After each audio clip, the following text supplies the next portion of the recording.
All right, ladies and gentlemen, welcome back to the channel. And we are continuing our look at one commercial, many locations, but all in the same house.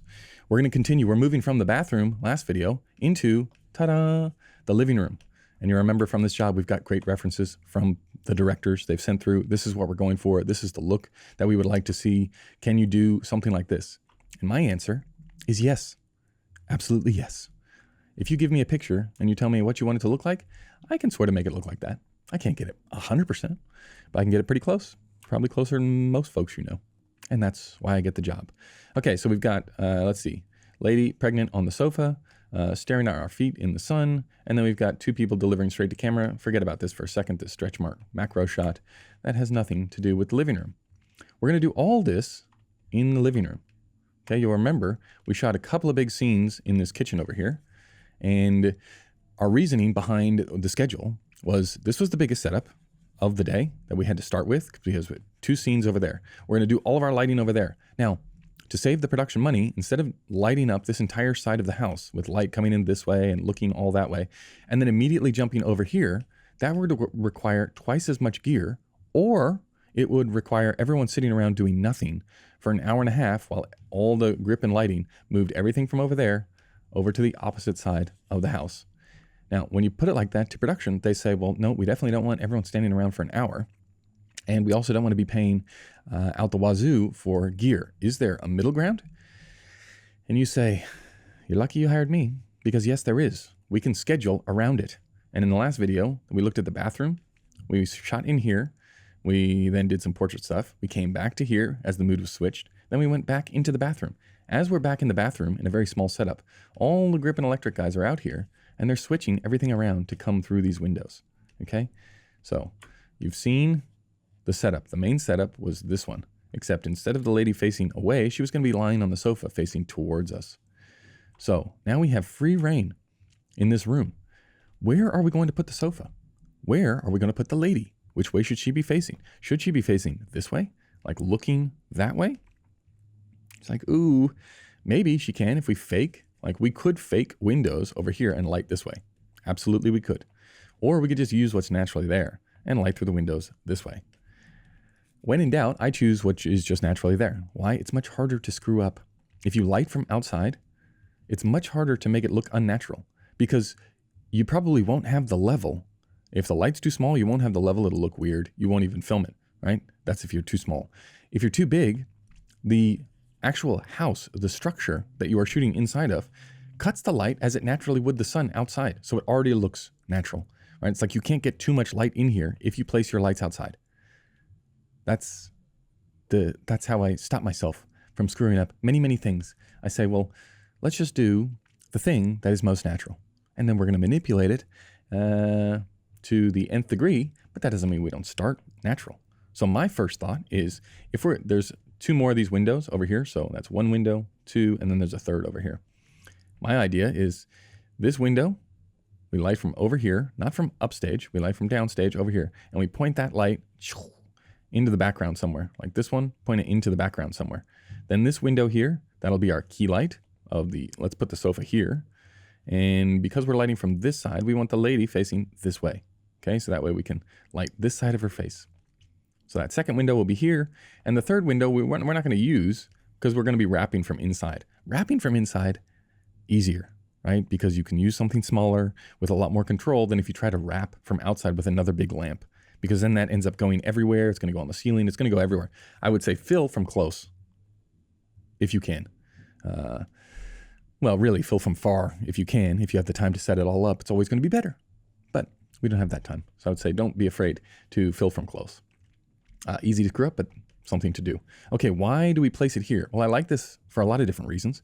We got natural depth in back there. We don't see any of our lights that we're going to be lighting from. And we can make something of this corner, right? This little corner here and this doorway.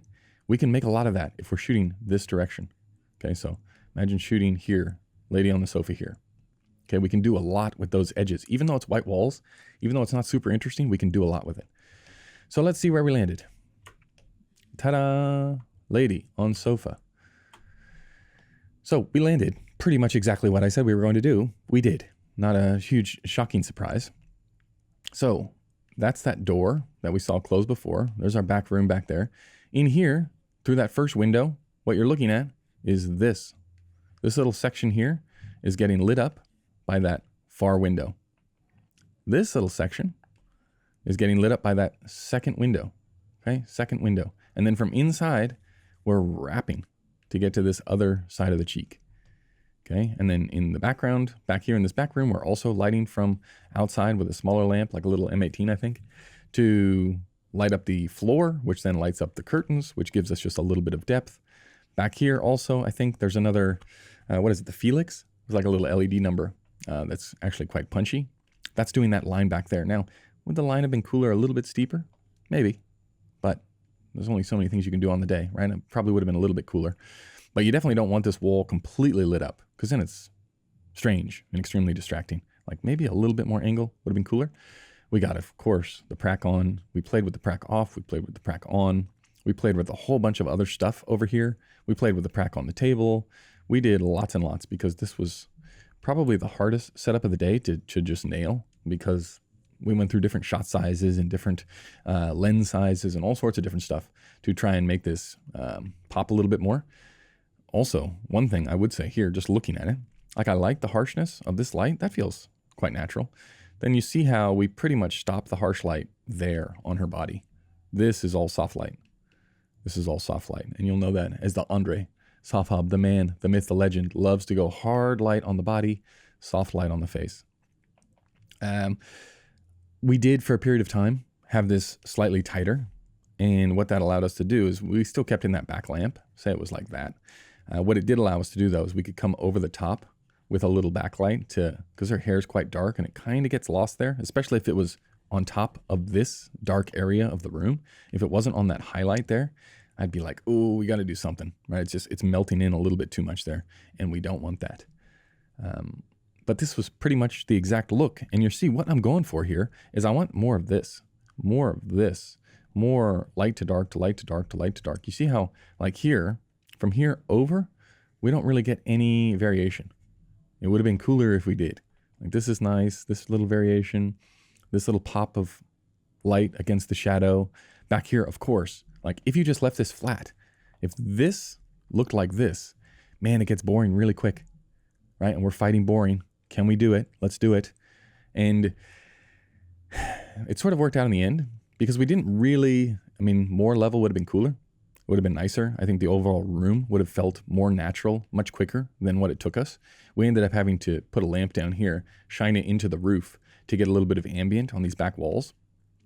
And the reason that we had to do that is because we had small lights outside, which didn't give us quite the throw into the room, because you can always manipulate close, like soften it off here and let that higher ambient spill elsewhere. But when you don't have it, then you have to come in the room and do the ambient, so it takes a little bit longer. It's a little bit more finicky. Everybody's panicking too around you because they're like client, agency, directors. They're looking at the monitors going, oh, it feels a little bit dark.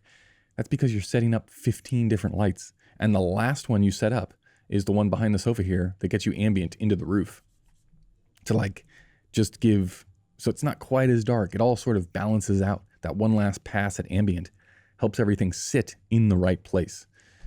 So just something to keep in mind. If you don't have big lights, chances are you're going to have to ambient the room up. And there's lots of ways to do it poorly, and there's only one or two ways to do it right. But it's certainly getting easier with the LED spotlights. Okay, then we come in for, this is the same move. I'm just on the easy rig. Or sorry, I'm on the dolly, on the easy rig. And then we dolly in, and that's our close-up of the little baby listening to the music. And this, I like this one better, right? Because it all falls off quite well on the wide lens. I've got lots of little light and dark moments, which feel pretty good there. And then we come down to the foot shot. Now the foot shot, this is the foot shot that we ended up going with.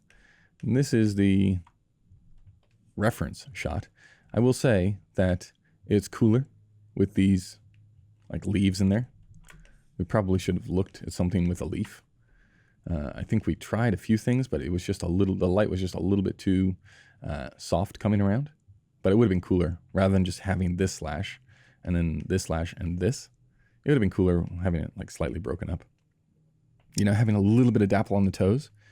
But yeah, this This is one of those shots where it's on the board. It's like, it's on the boards. Can you get it? Can you get it super quick? It's like, yeah, we can get it super quick. And how do we get it super quick?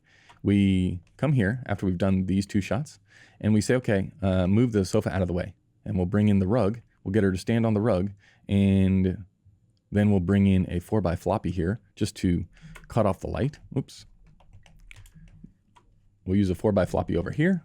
That makes this, and we'll just sort of feather it until we get it in the right spot. And we'll do the same on this side to get this little slash up here. Super fast. Don't change any lights. Don't do anything. Because we control all of the ambient in the room, we just set the key to this, and it looks halfway decent, right? Bring in the neg a little bit closer to get slightly more shadow in here.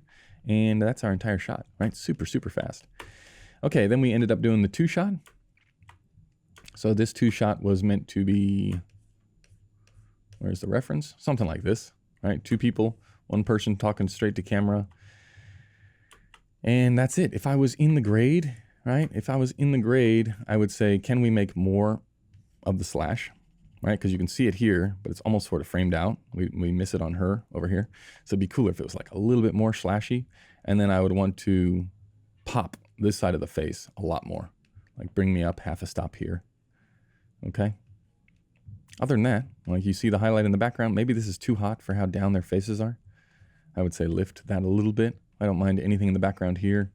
This thing kind of looks like an earring, but it's actually a reflection in the background. I like this over the top of their head.